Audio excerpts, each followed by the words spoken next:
শিয়ালদা আদালতের বিচারপতি গতকাল সঞ্জয় রায়ের আমৃত্যু কারাবাসের শাস্তি ঘোষণা করেছেন। অনেকেই তাতে মর্মাহত হয়েছেন। প্রথমত প্রত্যেকেই প্রায় চেয়েছিলেন যে তার একটা ফাঁসির মতন সাজা হোক। এ কথা বলতে কোনো অসুবিধা নেই যে আমার পরিবারের লোকও চেয়েছিল যে ফাঁসি। এখন সারা পশ্চিমবঙ্গ, ভারত, এমনকি বিশ্বের মানুষ তাকিয়েছিল কালকে রায়ের দিকে, এবং গতকাল সারাদিন টিভি চ্যানেলে এটা নিয়ে আলোচনা হয়েছে, ইউটিউবগুলোতে আলোচনা হয়েছে। আমি পুনরাবৃত্তি করব না, আমি শুধু দুটো ঘটনা ছোটোভাবে আপনাদের সামনে তুলে ধরব।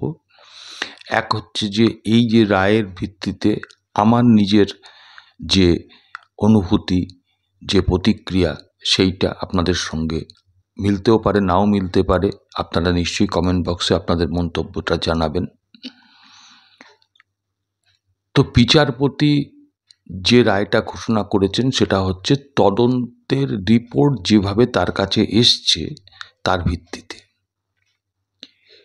তদন্তের রিপোর্ট সেভাবে এসছে বলেই এটাকে রেয়ার অব দ্য রেয়ারেস্ট হিসাবে উনি ঘোষণা করেননি, বা এটার জন্য ক্যাপিটাল পানিশমেন্টটা দেননি। দেখুন, ব্যক্তিগতভাবে আমি ফাঁসির বিরোধী, কারণ ফাঁসি দিলে তো সেই ব্যক্তি সে তো চলেই গেল, সে তো তার সাজাটা দেখে যেতে পারল না।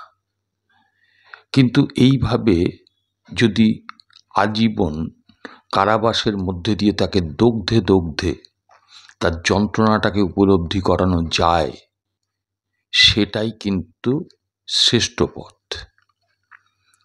বিশ্বের গুটি কয়েক দেশ ছাড়া এই ফাঁসির মতন একটি নির্মম যে শাস্তি, কোনো সভ্য দেশে সেই শাস্তি এখন কার্যত নেই বললেই চলে।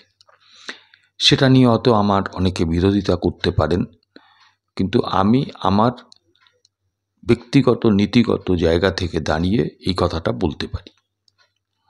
এখন প্রশ্নটা হলো যে এতে একটা ক্ষীণ আশা থাকলো যে আগামী দিনে যদি সুপ্রিম কোর্ট হাইকোর্টকে এই মামলাটা দেখার দায়িত্ব দেয় এবং হাইকোর্টই যদি তত্ত্বাবধান করে এই তদন্তটাকে সঠিকভাবে এগিয়ে নিয়ে যেতে পারে, যদিও সিবিআই কতটা এই তদন্তে অগ্রসর হবে বা সফলভাবে এই তদন্ত সংগঠিত করবে সে ব্যাপারে আমার সন্দেহ আছে, কারণ তাদের টিকিটা তো অন্য জায়গায় বাঁধা।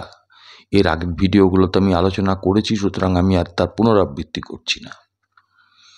এখন এক্ষেত্রে আমি বলেছিলাম যে আমার একটা ভিডিওতে যে জুডিশিয়াল এনকোয়ারি তার একটা দাবি করতে, সেটা যদি সম্ভব নাও হয়, সিবিআইকে যদি উচ্চ আদালত চাপ দিয়ে এই বিচারটাকে, এই তদন্তটাকে সঠিকভাবে আবার নতুন করে করাতে পারে, তাহলে সঞ্জয় রায় বেঁচে থাকার ফলে তাতে করে কিছুটা হয়তো সুবিধা হতে পারে।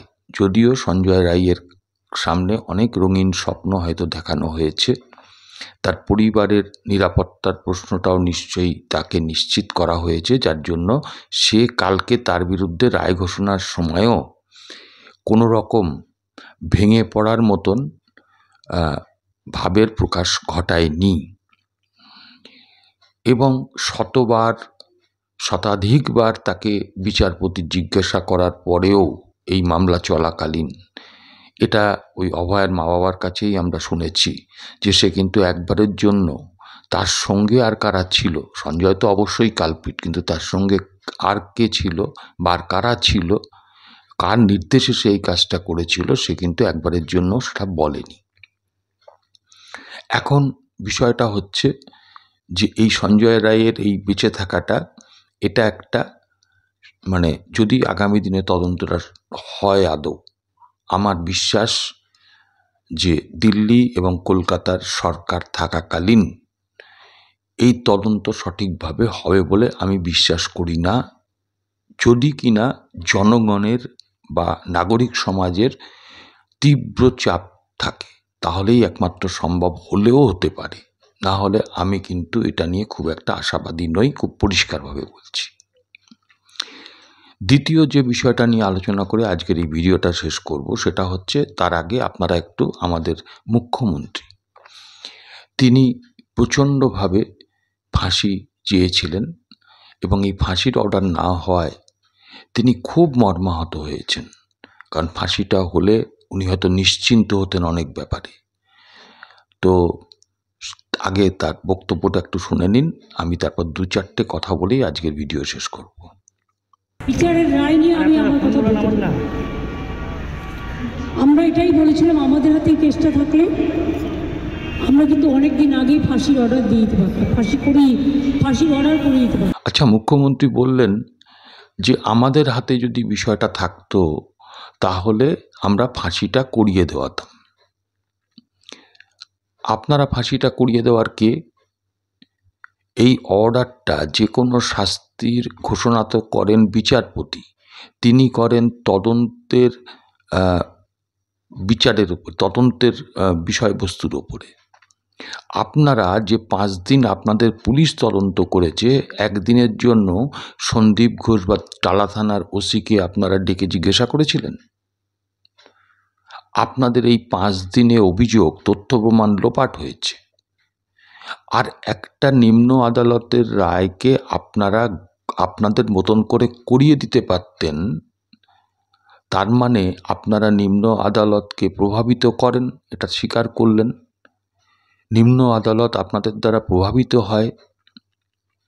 নিম্ন আদালতে সাধারণ মানুষ বিচার চাইতে গেলে তার মানে আপনাদের মাধ্যমে গেলে সে তার কাঙ্ক্ষিত বিচার পাবে, না হলে পাবে না। বিচার ব্যবস্থাটাকেও আপনারা করায়ত্ত করেছেন। দাগী আসামিরা, তারা যদি আপনাদের ছত্রছায়ায় থাকে তাহলে সে বুক ফুলিয়ে বেরিয়ে আসবে।